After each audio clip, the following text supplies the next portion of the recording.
May tanong ako sa'yo, nanalo ba ang pinapanigan mong team in today's match? Nagtapos na nga ang laban sa pagitan ng Choco Mucho Flying Titans at Capital One Solar Spikers.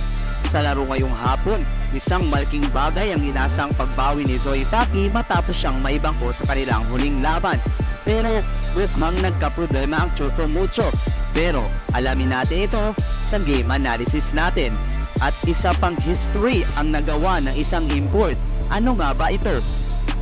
Maayos na nagumpisa ang Choco Mucho sa set 1, nagpapakita ng soliding reception na nagbigay daan para sa kanilang maayos na opensa.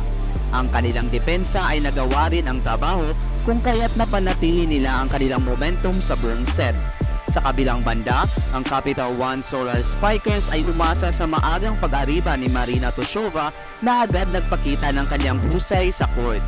Agad ngang bumawi si Zoe Faki, nagbigay siya ng sunod-sunod na puntos gamit ang kanyang impressive na opensa at depensa. Naging susi ang kanyang performance para makabuo ng magandang lead ang Choco Mucho. Ang maayos na pag-serve ng Choco Mucho ay naging malaking bintahi, samantalang ang Capital One ay nahirapang makareceive ng maayos na bola. Dahil dito, si Iris Tolinada ay hirap na kapag-set up ng plays para sa kanyang mga spikers na nagresulta sa madaming error para sa kanilang kupunan. Sa kabila ng kanilang mga pagkakamali, hindi rin naman nagpahuli si Toshova sa pag-atake, ngunit kulang pa rin ito para makahabol sa puntos ng Choco Mucho.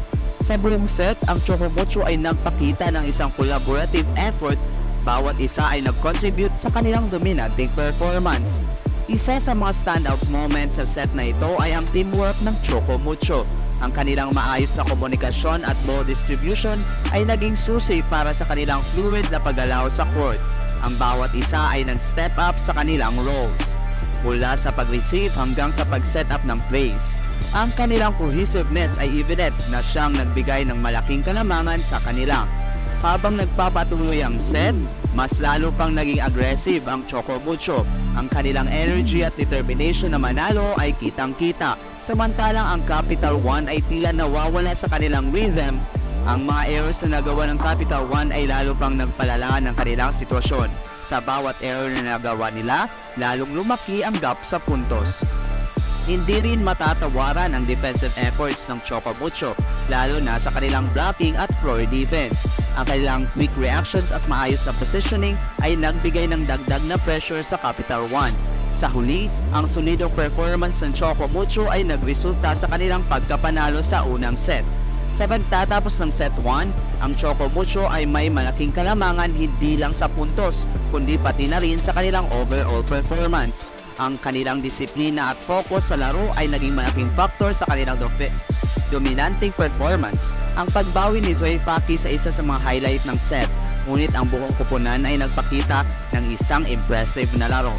Sa kabilang banda, ang Capital One Solar Spikers ay kailangang mag-regroup at mag-adjust sa kanilang laro kung nais nilang makabawi sa mga susunod na sets. Ang kanilang errors ay kailangang mabawasan at ang kanilang communication ay kailangang mapabuti upang makasabay sa mataas na energy ng Choco Mucho.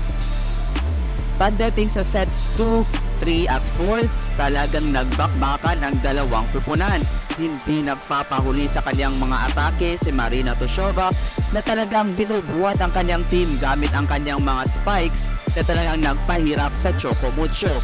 Sa set 3 at set 4, nagawa ng Choco Mucho na ma-minimize ang kanilang mga errors, ngunit na-maximize naman si Marina Toshova.